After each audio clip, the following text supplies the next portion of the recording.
Chers membres d'Église et chers amis, bonjour. J'aimerais vous lire aujourd'hui un très beau texte de Paul qui se trouve à partir du verset 6 du chapitre 10 de sa lettre aux Romains. La justice qui vient de la foi parle ainsi. Tout près de toi est la parole, dans ta bouche et dans ton cœur.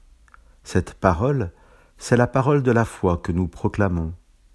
Si de ta bouche tu confesses que Jésus est Seigneur, et si dans ton cœur tu crois que Dieu l'a ressuscité des morts, tu seras sauvé. En effet, croire dans son cœur conduit à la justice, et confesser de sa bouche conduit au salut. En écrivant cela, Paul connaissait peut-être la parole de Jésus que Luc nous rapporte dans son évangile, au chapitre 6 et au verset 46. L'homme bon, du bon trésor de son cœur, fait sortir du bon, et le mauvais, de son mauvais trésor, fait sortir du mauvais. Car c'est de l'abondance du cœur que la bouche parle. Il est très intéressant de mettre en perspective ces deux textes. Tout d'abord celui de Paul, qui parle de la parole de la foi. Rappelons-nous que la foi n'est pas une question de mérite ou de capacité. C'est un don de Dieu.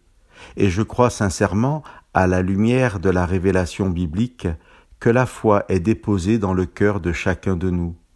La vraie question à se poser n'est pas de savoir si nous avons la foi, mais de savoir si nous oserons vivre avec cette foi, par cette foi, si nous oserons croire ce que Dieu nous révèle dans sa parole et si nous serons capables de le dire et de le vivre.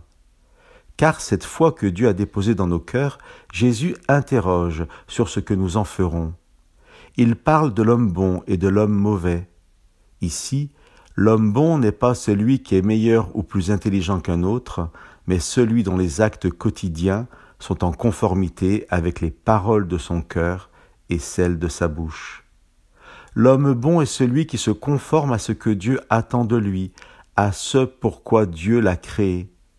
Celui qui accueille la bonne nouvelle de Jésus-Christ comme une réalité dans sa vie et qui agit en portant sur l'autre un regard bienveillant.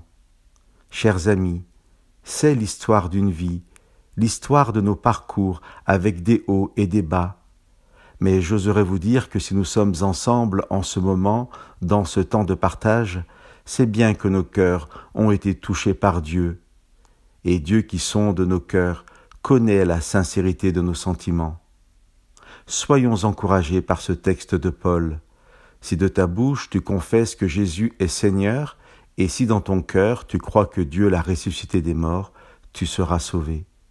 Dieu ne nous demande pas plus, il ne nous demande pas moins. Il nous demande de croire, de le confesser, et par la foi qu'il nous a donnée, d'être dans une dynamique qui est aussi un apprentissage entre les mains de Dieu, d'être dans une dynamique d'amour et de compassion. Que Dieu vous bénisse.